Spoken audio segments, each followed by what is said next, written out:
Hospital पर गंभीर आरोप। मृतका के शव को छुपाने पोस्टमार्टम रिपोर्ट में खुलासा। भाई ने जिलाधीश को सौंपी शिकायत। बिलासपुर में यूनिटी हॉस्पिटल को लेकर एक सनसनीखेज मामला सामने आया है। एक महिला की संदिग्ध मौत और उसे अस्पताल से छुपाकर ले जाने के पूरे घटनाक्रम ने कई सवाल खड़े कर दिए हैं। मृतका के परिजन इस पूरे मामले में अस्पताल की भूमिका को संदेह के घेरे में मान रहे हैं। 12 जुलाई की दोपहर करीब 3:30 बजे तालापारा निवासी कारोबारी कारी बशीर अपनी पत्नी सलमा को यूनिटी हॉस्पिटल में भर्ती कराता है।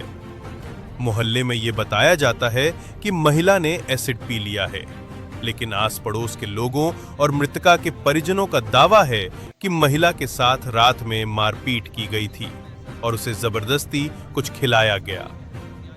13 जुलाई की रात 10:45 पर हॉस्पिटल द्वारा मृतका के पति के नाम पर LAMA यानी लीव अगेंस्ट मेडिकल एडवाइस का दस्तावेज तैयार कर उसे डिस्चार्ज कर दिया गया, लेकिन इसी समय की ECG रिपोर्ट के अनुसार महिला मृत थी। इस प्रकार LAMA डॉक्यूमेंट की वैधता पर गंभीर सवाल खड़े होते हैं। मृतका को उसी समय अस्पताल से फ्रीजर युक्त एम्बुलेंस में डालकर सीधे उत्तर प्रदेश ले जाया गया। तकरीबन हमें यूपी उत्तर प्रदेश से बिलासपुर आते हुए 22 दिन के करीब हो चुके हैं, लेकिन 22 दिन में हमें ऐसा दिली सुकून नहीं मिल पा रहा कि जिससे हमारी बहन को न्याय मिल रहा हो। इसमें तरह तरह की सवाल खड़े हो रहे हैं, जैसे कि वकील साहब ने भी बताया। नंबर 1 हॉस्पिटल का रिपोर्टों में एक ही रिपोर्ट में दिखाया जा रहा है जिंदा, और एक ही वक्त की एक ही रिपोर्ट में दिखाया जा रहा है मुर्दा। फिर मुर्दा इंसान को बग़ैर प्रशासन की अनुमति के, बग़ैर यहाँ के प्रशासन की जानकारी के ले जाना, ये कौन सा कानून है? किस तरह ये कानून के अपराध कानून के खिलाफ है ये? और ऐसा एक मुलजिम बंदा एक स्टेट से दूसरे स्टेट कैसे जा सकता है? ये किसी न किसी की इसमें मिली जुली साजिश है, और ये एक प्लानिंग के तहत काम हुआ गया है। इसमें एक लंबे ज़माने से साजिश रची जा रही है, और इसकी हम बार बार शिकायत कर चुके हैं कि अब से नहीं बल्कि सालों से, यूँ कहिए शादी से हमारी बहन के ऊपर जुल्म ज़्यादतियाँ की गई हैं। लेकिन अभी भी उन तमाम तर शिकायतों का अभी हमें ऐसा जवाब जिससे हमें सुकून मिले और हमें लगता हो कि हमें न्याय मिल रहा हो, अभी वो हमारे लिए कार्रवाई नहीं हुई है। जिनके द्वारा आपकी बहन के ऊपर मारपीट की गई उनका नाम स्पष्ट करिए। जी, किनके द्वारा आपकी बहन के ऊपर मारपीट की गई? बहन का नाम सलमा है और जो उनके पति उनका नाम बशीर है। बशीर नाम है उनका, और उन्होंने की, और उनके चंद लोग ऐसे हैं कि जिनके नाम दर्ज किए गए हैं, उन्होंने सब ने मिलकर साजिश रची है, उनको मारा तोड़ा है, और यूँ कहिए कि उनको जान से मारा है। जैसा कि अभी पोस्टमार्टम रिपोर्ट में आया कि उनके साथ मारपीट हुई, तो अभी क्या बशीर जो है उनके पति हैं रितिका के, उनके ऊपर क्या कार्रवाई की गई है? अभी तक कुछ कार्रवाई नहीं हुई है, और उनका बार बार कहना है कि आप लोग कुछ नहीं कर पाओगे मेरा। इस तरह की ज़बानी चैलेंज हैं, यूँ कहिए कुछ लोगों के तरह उन्हें वादे हैं कि आप कुछ नहीं कर पाओगे, कहीं दौड़ो। अब इसमें तरह तरह के हमारे जहनों में सवाल आते हैं, क्या कहीं हम किसी चीज़ में पीछे हैं? यूँ कहीं एक नंबर हमारा मतलब केस है, इसमें कोई मतलब मिलावट नहीं, किसी तरह का जाली नहीं, एक उसूल बिल्कुल सारे लोग महल्ले वासी के जवान, औरतें, बच्चे जो वहाँ पर पढ़ते थे, सब ने इस बात की गवाहियाँ दी हैं कि मारा तोड़ा जाता था हमारे सामने।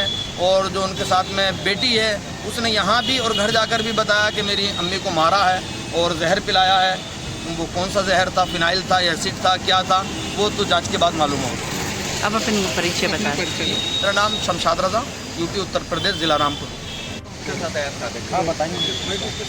मृतिका के परिजन पहले पुलिस में शिकायत करने के लिए बिलासपुर आए थे। उस समय कलेक्टर साहब से उन्होंने मिलने का प्रयास किया था, तो मुलाकात हो नहीं पाई थी। फिर पोस्टमार्टम के लिए वापस रामपुर चले गए। पोस्टमार्टम हो चुका है, बिस्तरा की रिपोर्ट के लिए जज आ चुका है। पोस्टमार्टम में जो जानकारी निकल कर के आई है, मोटा मोटी एक अधिवक्ता होने के नाते, वो जानकारी मृत्यु के पहले की कुछ गंभीर चोटें जो इस बात की पुष्टि करती है कि वो उस महिला के ऊपर प्रताड़ना हुई।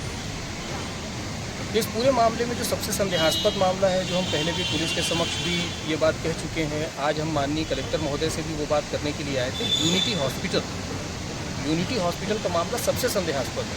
10:45 पर वो लामा लिख करके दे रहे हैं और 10:45 पर उन्हीं की ईसीजी रिपोर्ट कह रही है कि महिला मृत हो चुकी है।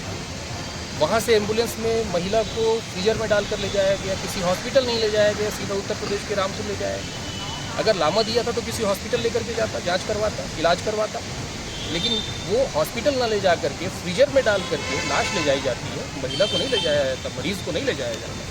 तो जब लाश ले करके ले जाई गई है तो लामा क्यों किया? और दूसरा, उसने लोगों में ये भ्रांति फैलाई थी कि उसने महिला ने एसिड पी ली। हमको जो जानकारी मिली है वो ये मिली है कि रात भर मारे हैं और कुछ खिलाए पिलाए। तो अब क्या सही है वो दूसरा रिपोर्ट में आ जाएगा, लेकिन हॉस्पिटल का सीसीटीवी जो है फुटेज जो है वो जब्त होना चाहिए, तत्काल प्रभाव से जांच होना चाहिए कि लाश बाहर आई या महिला मरीज़ के तौर पर बाहर आई। फ्रीजर में, मरचुरी वाले फ्रीजर में डाल करके ले जाया गया या महिला को बैठाल करके ले जाया गया, ये जांच का विषय है, इतना गंभीर विषय है। हमारा तो प्रश्न ये है कि इतनी ज़्यादा इस मामले में इतनी शिकायतों के बावजूद अब तक कार्रवाई क्यों नहीं हो रही है? क्या हॉस्पिटल की जांच हुई तो परिजनों को संतुष्ट करें, बताएं क्या हुआ क्या नहीं हुआ। हॉस्पिटल से सीसीटीवी फुटेज जब्त हुआ, हमको तो ये भी अंदेशा है कि अब सीसीटीवी फुटेज मिलेगा भी या नहीं मिलेगा। घटना को इतने दिन हो गए, लगातार शिकायत किए जा रहे हैं, कब होगी कार्रवाई? अभी आप लोग हॉस्पिटल के लिए क्या कार्रवाई चाहते हैं? हमने निष्पक्ष जांच की मांग की है। सीसी फुटेज जब्त करके ये जांच किया जाए कि वो महिला जीवित वहाँ से निकली या मृत वहाँ से निकली, और चोट जो उन्होंने लिख करके दिया, किसी प्रकार की कोई चोट नहीं थी, तो फिर पोस्टमार्टम में मृत्यु पूर्व की चोट कैसे आई, इसकी जांच हो। और अगर हॉस्पिटल दोषी पाया जाता है तो हॉस्पिटल बंद करवाया जाए और जो चिकित्सक इसमें सम्मिलित हैं उनके खिलाफ कार्रवाई की जाए। अभी अधिकारियों से मुलाकात हुई क्या? हाँ, अभी कलेक्टर साहब से मुलाकात हुई। उन्होंने कहा कि मैं जाँच करवा कर इसमें जो कार्यवाही होगी वो मैं करूँ। अपना परिचय दो। मोहम्मद जस्सास, अधिवक्ता।